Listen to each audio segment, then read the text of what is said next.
మనం కట్టే ట్యాక్స్ డబ్బులతో ఢిల్లీలోని కేంద్ర మంత్రుల బంగ్లాలకు 92 కోట్లతో సోకులు చేసుకుంటున్నారు.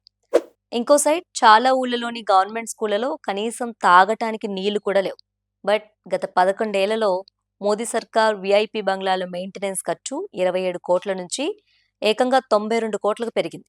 ఇదిగో దీని మీదనే క్వశ్చన్ చేస్తుంది కాక్రోచ్ జనతా పార్టీ. మీ ఇళ్ల రిపేర్లు ఆపి ముందు స్కూళ్లను బాగు చేయండి అంటూ సిస్టమ్ని క్వశ్చన్ చేస్తుంది. ఆర్టీఐ డేటా ప్రకారం కేంద్ర మంత్రుల ఇళ్ల రెనోవేషన్, మోడరైజేషన్ కోసం 2014 నుంచి ఇప్పటి వరకు చేసిన ఖర్చు ఏకంగా 547.68 కోట్లు. 2014లో 27 కోట్లున్న ఈ బిల్లు 2025-26 నాటికి ఏకంగా 92 కోట్లకు చేరింది. దీనిపైనే సీజేపీ మోదీ ప్రభుత్వంపై ఫుల్ ఫైర్ అవుతుంది. 92 కోట్లుంటే 10 వరల్డ్ క్లాస్ మోడల్ గవర్నమెంట్ స్కూల్స్ని కట్టొచ్చు.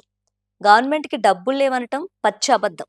స్కూళ్లను బాగు చేయాలనే ఉద్దేశం, జ్ఞానం మోదీ సర్కార్కి లేదు అని ట్వీట్ చేసింది. సీజేపీ క్వశ్చన్స్ ఇక్కడితో ఆగలేదు. ఆ party founder Abhijit Dipke PM cares funds పై మోస్ట్ షాకింగ్ క్వశ్చన్ రైజ్ చేశారు. రీసెంట్ రికార్డ్స్ ప్రకారం పీఎం కేర్స్ ఫండ్ లో ఏకంగా 8,452 కోట్లు పడున్నాయి.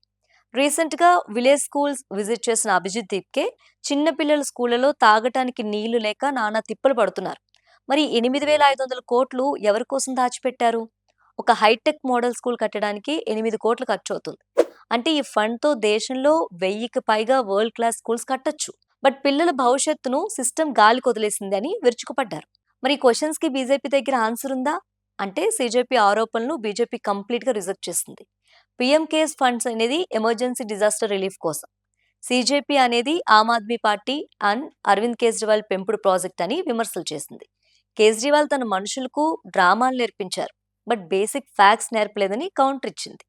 అంతేకాదు పంజాబ్ వెళ్లి అక్కడ స్కూల్స్ ఎలా ఉన్నాయో చూడాలని ఛాలెంజ్ చేసింది. ఇదిలా ఉంటే స్కూల్ ఠీక్ కరో క్యాంపెయిన్ లో భాగంగా జైపూర్ రాంపురా గ్రామంలోని స్కూల్ ని ఇన్స్పెక్ట్ చేయడానికి వెళ్లిన CJP co convener Ashutosh Ranka and team పై దారుణంగా దాడి జరిగింది. విలేజ్ లోకి రానివ్వకుండా కొందరు వ్యక్తులు అడ్డుకొని కార్ల అద్దాలు పగలకొట్టి వాలంటీర్ల చేతులు విరగొట్టారు. ఈ దాడి వెనుక బీజేపీ కార్యకర్తలే ఉన్నారని సీజేపీ ఆరోపిస్తుంది. ప్రజాస్వామ్యంలో స్కూళ్ల పరిస్థితిని ప్రశ్నిస్తే దాడులు చేయటమేనా మీ పద్ధతని సీజేపీ మండిపడుతుంది. పిల్లల చదువుల కంటే మంత్రుల బంగ్లాల రిపేర్లు, రాజకీయ గొడవలే ముఖ్యమా? సిస్టమ్ని నిలదీస్తున్న సీజేపీ డిమాండ్స్ పై మీ ఒపీనియన్ ఏంటో కామెంట్ చేయండి.